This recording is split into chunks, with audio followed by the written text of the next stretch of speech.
guys, my name is Chelsea and welcome back to my channel. For today's video, we have my July wrap-up.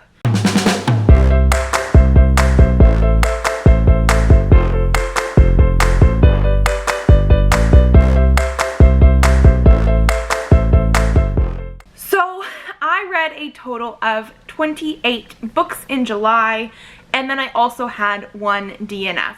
So this is actually the best reading month I have had in 2020 so far. I read a total of 6,558 pages over that course of 28 and a DNF. I did count the pages I did read for that DNF in my page count, but otherwise 28 total books. I did end up doing 3 readathons throughout the month of July. One was the pop culture readathon created by Life Wit Me on Twitter. I will leave her link down below. And I was able to complete 1 bingo for every single board for that, which I did actually already post on Twitter, so I was very, very happy about that. I also did the Becca's Bookopoly-thon and the Reading Rush.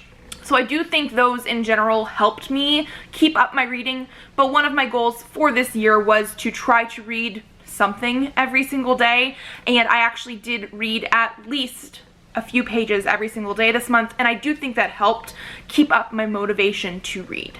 The first book that I read this month was a NetGalley arc of Prince Freya Volume 2 by Keiko Ishihara, and it does look like this one came out on July 7th. This is the second volume in a manga series that I had started a few months previously and really have been enjoying. I gave this one a 4 stars, and I'm pretty sure I gave the first book in the series a 4 stars as well. Basically, we follow our main character of Freya, who is having to impersonate the prince, but there's very, very few people who actually know she is impersonating the prince because he was actually like murdered by poison, I believe it was, but she looks like identical to him.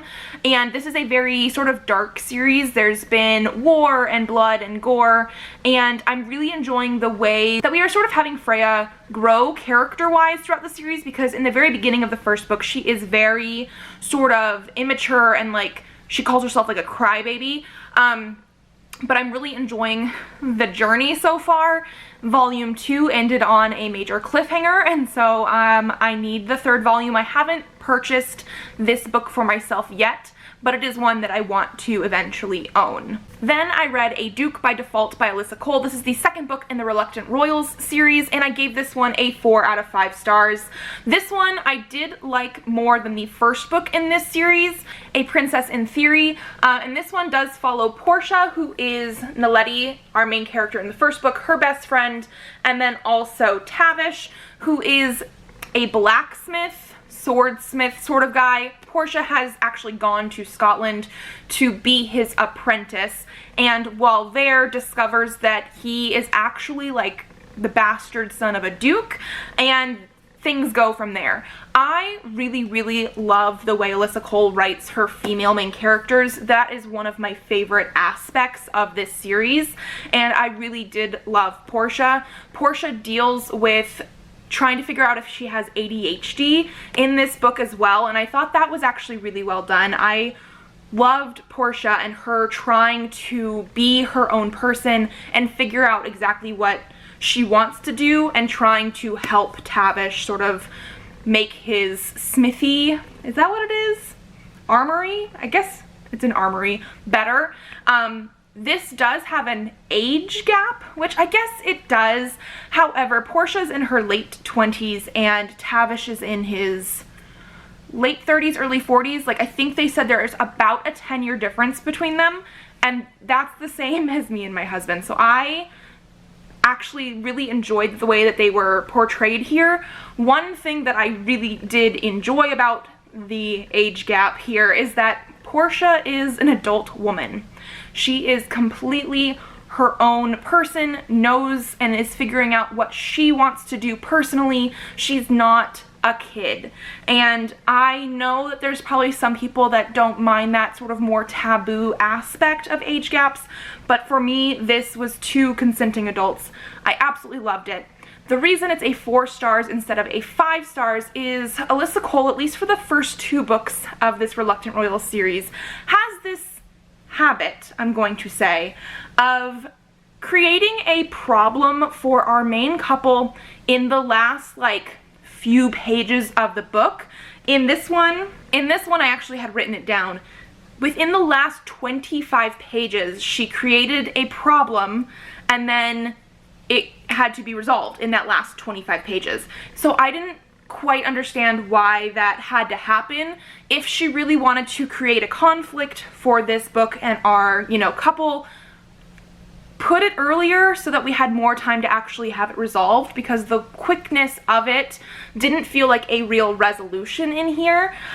It just sort of felt skimmed over, and it didn't really feel like it was a good enough ending. However, I did like this one better than the first one, which I believe I gave 3.5 stars, and I'm planning on reading the third one this month, and I'm having even more high hopes for that one. The next book I read was Murder on the Orient Express by Agatha Christie.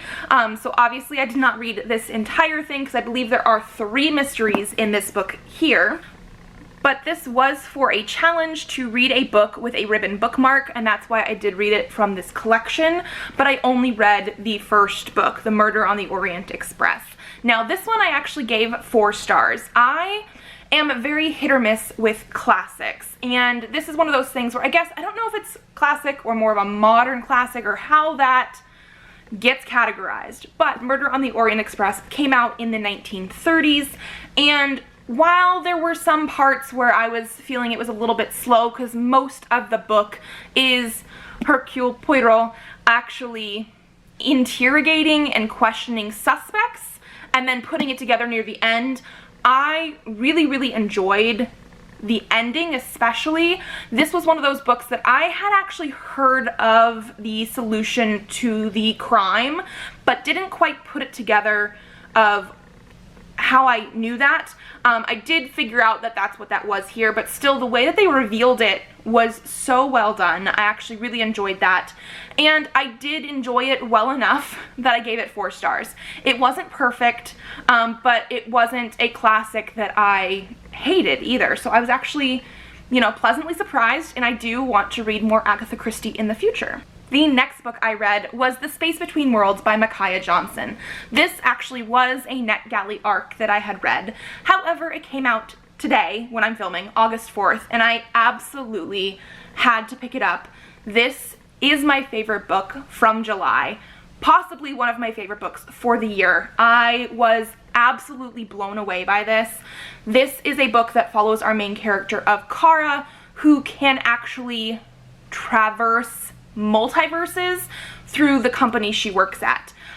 Not everybody can do this, because in order to actually go to another multiverse that we have, yourself from that multiverse has to already be dead. We can't have 2 instances of you in the same universe.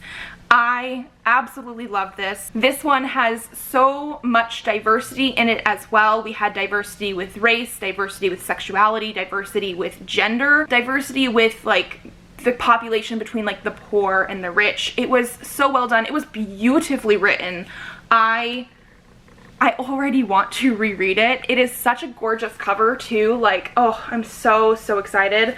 I actually haven't even looked at the back yet, and it says, "My mother used to say I was born reaching, which is true. She also used to say it would get me killed, which it hasn't. Not yet, anyway."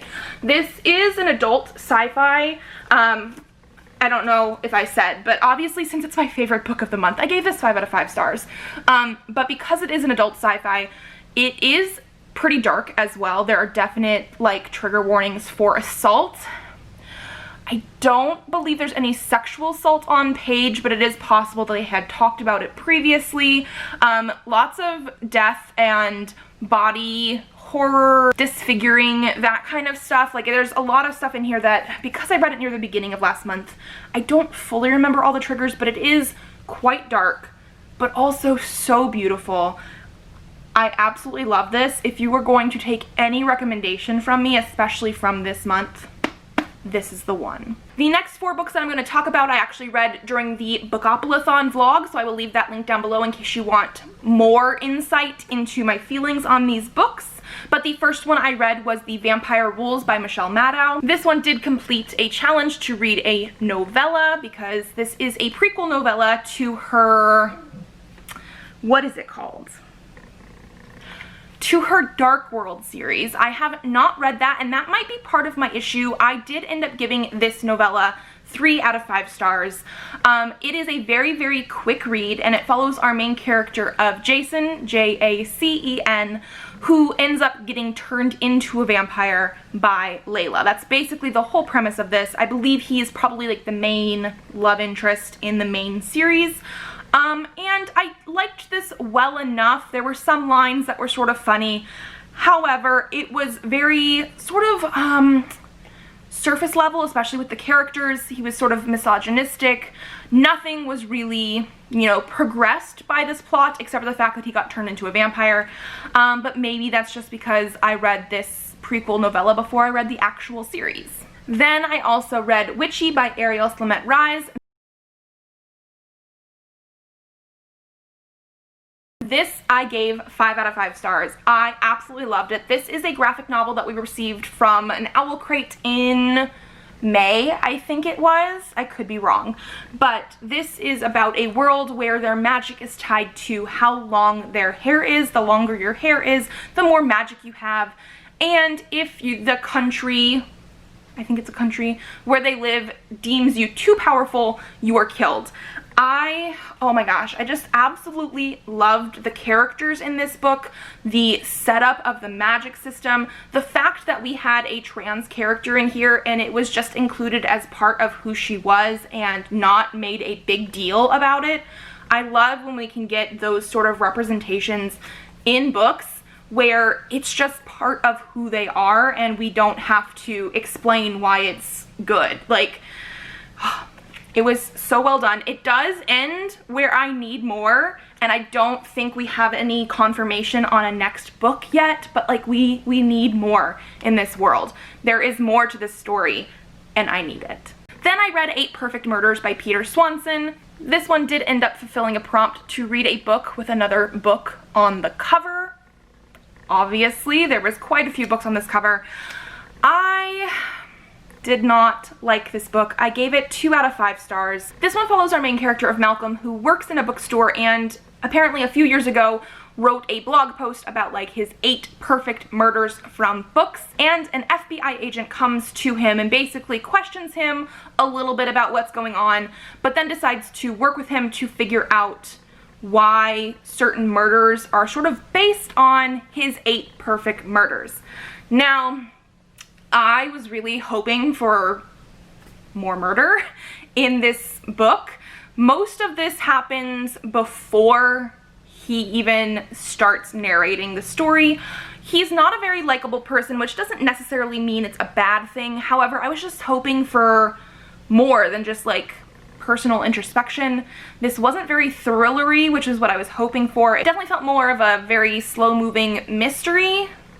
And then for me personally, I felt like the whodunit was one of those like very stereotypical, like the pizza guy from the beginning of the story who you never see again, because I read this in one day and I could not remember for the life of me who they were talking about. They just weren't in the story enough. They weren't put in enough for me to feel like the reveal was good.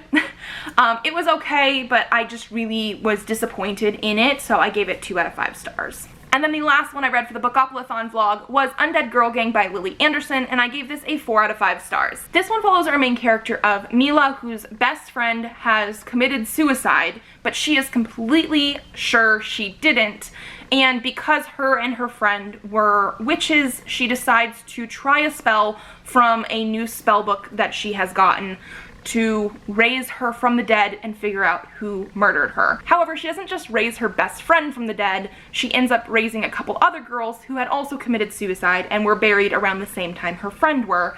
And this was just delightful. I gave it 4 out of 5 stars because it didn't have that like oomph to push it into a 5, but I really loved the character relationships in this group that they had, because obviously we had Mila and her best friend, but then we also had sort of like the popular girls at school who weren't necessarily good friends with her. I loved the whodunit in here. They definitely had some people in here where you weren't sure if they were or weren't, and so we had a lot of like suspects to, you know, think it was. I don't know how I'm trying to say that, but they did a really good job at making it believable for the reveal, but it was also not something that you necessarily would have picked out right away. This is the reveal that I really wish 8 Perfect Murders had, and it didn't. But this was just a really, really fun ride. I definitely want to read more things by Lily Anderson. Then I attempted to read a book that I eventually DNF'd, but it was I Come With Knives by S.A. Hunt. This is the second book in the Malice Domestica series, and it was an e-arc from NetGalley. I tried to read the first book when I eventually got approved for the NetGalley arc, because when I first had requested this, it was being billed as like Stranger Things-esque type book, but it was based on a YouTuber who goes out and kills witches, and when I first requested it, I had no indication that it was the second book in a series. I did decide I wanted to try the second book to just sort of see how it went. The writing style definitely did not jive with me. They put a very big focus on the fact that they had very southern accents in the book, and so like part of it would be dialogue, and then the narrator repeating the dialogue in a sort of like spelled out phonetically type of way to do it, and they did that quite often in the first like 65 pages I read. So I ended up looking up some reviews of it to see if it got better, especially since in those 65 pages there was only one creepy section, and it was supposed to be a horror book. And actually in a couple reviews there were mentions of the fact that in this book there was animal abuse and like animal killing and animal mutilation, especially with cats, for multiple instances of the book, and I could not physically do that, so I ended up having to DNF it. That was something I like horror, and if something, you know, if that, let's say, a cat abuse or a cat mutilation or something happens in a book, which it has before, and it's one instance in the whole horror novel, I can usually get through that because it's one time. However, the fact that multiple reviewers mentioned the fact that it seemed very gratuitous for that in this book, I just could not make myself read it, and that was the main reason I ended up DNFing it. It was one of those things I could not do. Then the next book I read was The Friends Scheme by Cale Dietrich. This is another NetGalley arc that I read. The book actually looks like it came out on July 28th, and this is a book I gave 2 out of 5 stars. It started off being a very interesting premise. We have our main character of Matt, who is the son of like a gang lord, mafia lord, and he ends up in a relationship with another boy who is basically from the other side of the gang war. And so it very much felt like a sort of Romeo and Juliet type of retelling. However, the writing style was very not for me. It had very, very short sentences that just felt very abrupt and not cohesive, I think is what I'm trying to say. It was definitely not my thing. Also, this is one of those instances of a book where I don't think the LGBTQ-ness of it was something that I was looking for. As I had mentioned a little bit earlier, I really do love when your sexuality or anything like that, who you are as a person is just sort of, this is who you are. However, this one dealt a lot with coming out, but not really. One of the things that happened quite often in this book was the love interest would be like, do you want to talk about your feelings? Do you want to talk about your sexuality? And that wouldn't necessarily be bad, but it just felt very put in there to hit a checklist. And it wasn't something that I wanted or connected with. It was just a lot of like trying to hit boxes of like, oh, teenagers need to talk about, you know, if they're questioning if they're too skinny or too fat. Teenagers need to talk about if they're gay or not. Teenagers need to talk about if their parents are abusing them, even though that wasn't even how they got onto that sort of topic. It was just very like, do you want to talk about your feelings? Multiple times. And every single time he would say no. And it was just very check marky. I don't think I'm explaining that right.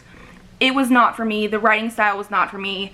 The reveal near the end was not for me. I'm not going to get into it for spoiler reasons, but it was just not what I was expecting when I went in expecting a sort of Romeo and Juliet type story. The next book I read was Harrowing Complex by Sarah Kuhn.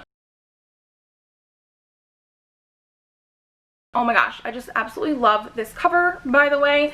This I gave 4 out of 5 stars. The more I think about it, the more I might want to give it closer to a 4.5 or a 5, because I'm just absolutely loving my memories of it. But this read like a really funny sort of like B movie, like a B action movie. I would say a B horror movie, but it's not horror. It's very much action. It has superheroes in it, but everything's a little bit sort of funny and off. Like the first time we meet our superhero and our main character Evie, who is our superhero's personal assistant, Evita is fighting demons who have taken forms of cupcakes. Like, it's just a little bit funny. But I actually really enjoyed this. This, like I said, follows our main character of Evie, who is Evita Jupiter, the superhero's personal assistant. Evita Jupiter ends up like twisting her ankle and needs Evie to sort of cover for her while she heals. They have another friend who is able to use a little bit of magic for like changing up the appearance of Evie, because I believe it was like around when they were in college, some people got superpowers. They're not necessarily super, because a lot of them are very weak, but because of that, Evita decided she wanted to be a superhero, and Evie had been her friend since like kindergarten and decides to help her out. We also do discover pretty early on, as we can see here, Evie has a fire power, but she does not want to be a superhero. And it's basically their relationship and their superhero team's relationship, and I just really loved it. Like I said, it was sort of like a B movie. The supervillain was like larger than life, but it was just such a fun ride. Like, I absolutely loved it. Now, the next few books that I read were actually part of the reading rush, which I will leave all of the vlogs I did for them linked down below, because I definitely went into detail on a lot of these books. We have here The Shadow of the Fox by Julie Kagawa. This book I gave 5 out of 5 stars. I really enjoyed it. It is a slower moving book than some other books that I might have given 5 out of 5 stars, but the characterization here was amazing. I absolutely loved reading this. Our main character is Yumiko, who is a half kitsune, and after her temple that she basically lived at was attacked by demons, she is trying to get a part of the dragon scroll to another temple. And then we also have Tatsumi, who is from a shadow clan, sort of like an assassin-y type of thing, and he is actually tasked with getting the dragon scroll and taking it back to the shadow clan, and he doesn't realize Yumiko has it, and they collect people on the way. I know it sounds weird, but I've heard a lot of people describe this sort of as like almost like an anime type of storyline in a book. It definitely fits like that, although I would also just love to see this as some sort of like drama, so I guess like a Japanese drama. I loved it. I need more in the series. I know there's, I think, 2 more books, so I need to pick up the second one very soon. Then I read The Hitchhiker's Guide to the Galaxy by Douglas Adams, so not this entire thing, just the first book in the series, and I gave it a 4 out of 5 stars.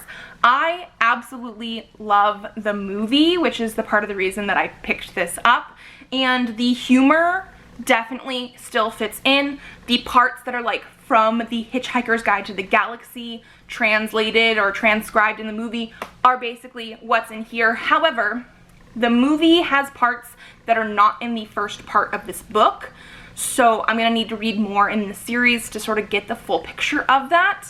And also, I think partly because of that, the ending of this first book was a little bit confusing because it was different than the ending of the main series, or at least the motivations were different.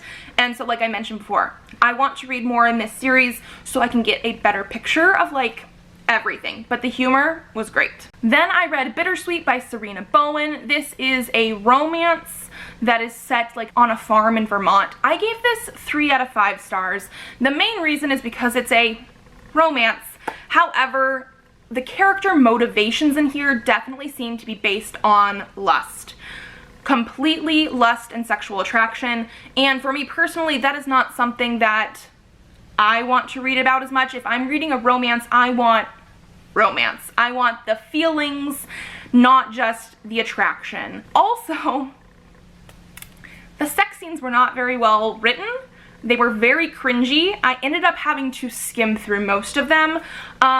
However, the writing style, like the actual writing of everything besides the sex scenes, let's say, the actual writing of the characters and the plot, I loved.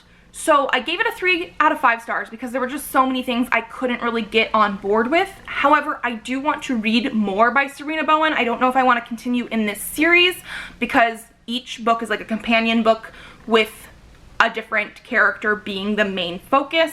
But I want to read more by her. Then I also read Paper Girls Volume 1 and Volume 2. These are by Brian K. Vaughan and Cliff Chiang. This is a sci-fi series. I mean, it is. It has like time travel. And the first one's really fucking weird. I don't fully know how to describe these, but they follow paper girls. These are all like 12-year-olds from, I think it was like 1988, who deliver the paper. And one day they come across a sort of like space capsule. It looks like an Apollo capsule is what they said it was. And it takes them into like a hell type world of their own world. And people are killing other people. Some people are disfigured. Some people like don't talk normal English anymore. Again, super crazy.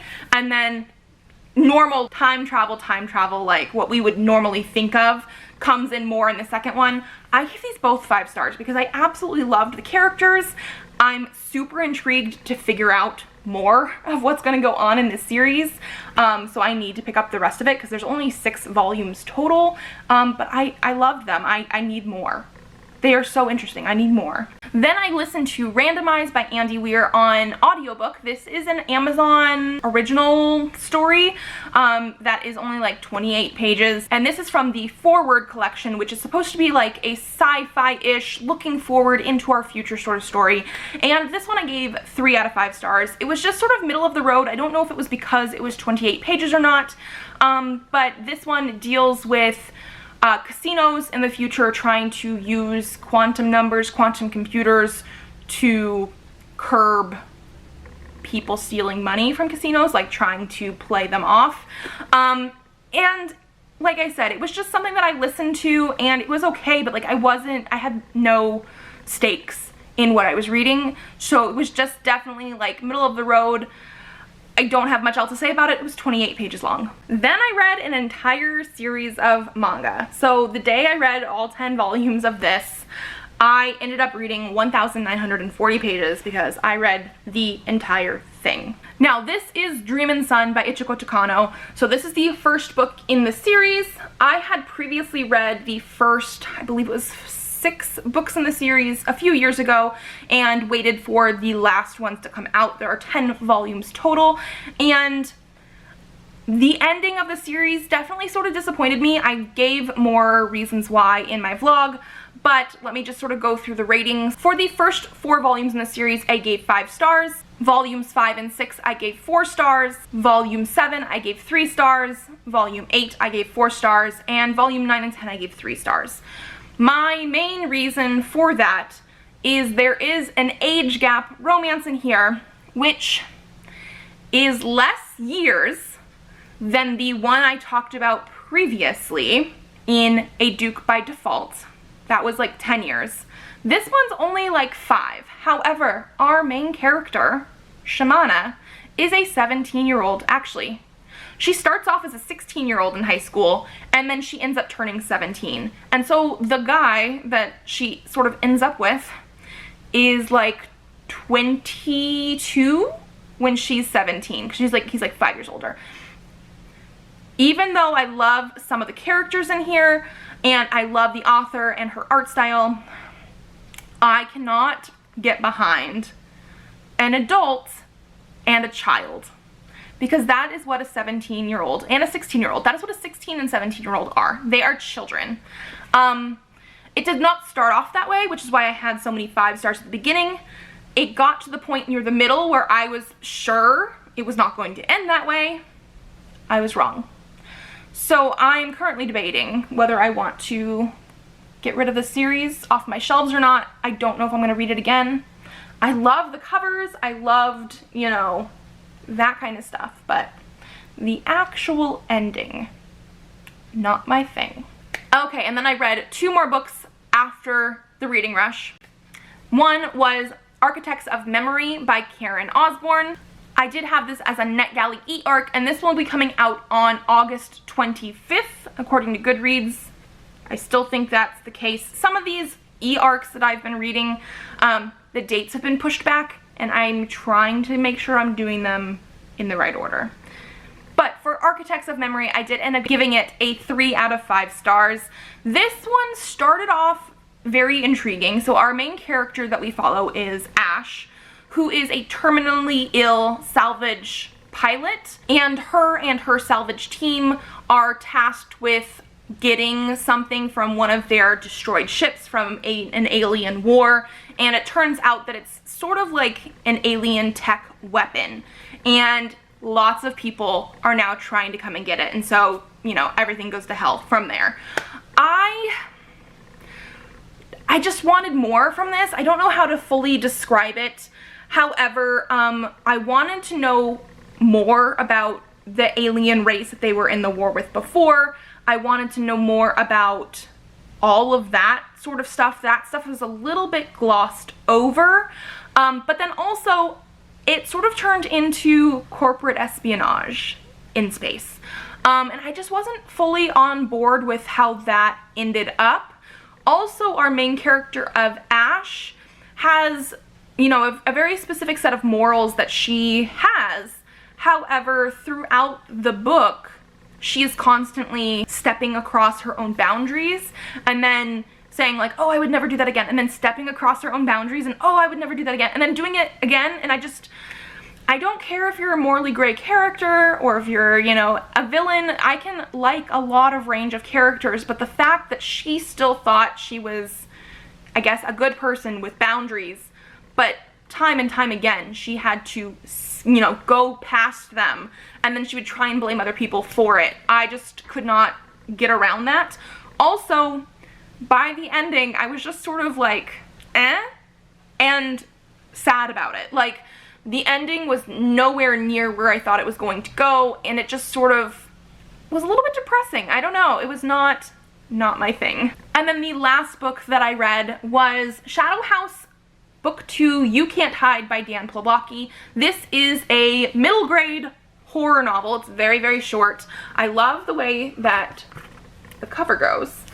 I gave this a 3 out of 5 stars. This is one of those series that I read the first book a few years ago, and I also gave it 3 out of 5 stars. Didn't fully remember why when I started reading this one. I probably should have reread that one first, although it didn't really cause a detriment to this one because it did give me little snippets of like what happened before and I started to remember. However, the horror aspects are really well done. There was a part with like a dead body hanging in a tree. It was very creepy. This one is also, you know, trying to be like Miss Peregrine's Home for Peculiar Children in the fact that they have like, not found pictures, but they have creepy pictures. Like, some of this stuff is pretty creepy. So like the horror factor, definitely there. So for me personally, I almost feel like it shouldn't be a middle grade based on the horror.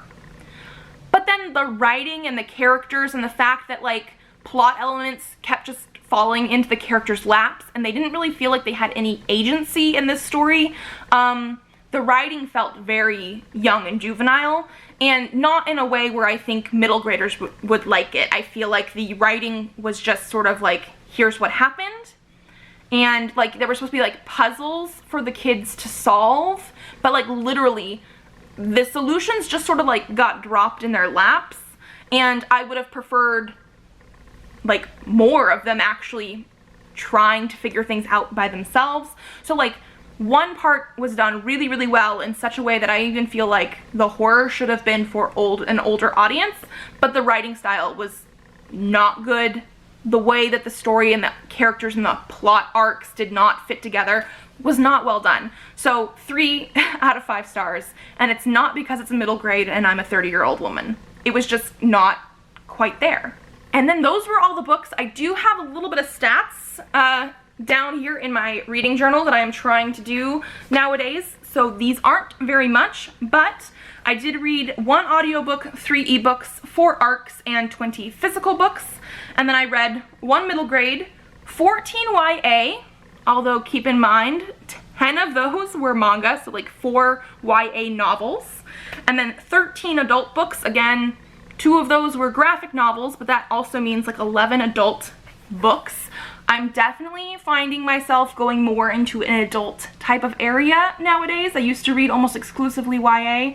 I'm still trying to keep a mix, but as of right now, I'm loving the adult stuff. And then I ended up with 1 DNF, 2 2 stars, 8 3 stars, 9 4 stars, and 9 5 stars. So overall, pretty darn good, and I'm very happy with that. If you guys like this video, give it a thumbs up to let me know. Subscribe to this channel if you would like to see more videos. I do have videos up Mondays, Thursdays, and sometimes Saturdays. So I will see you then. Bye.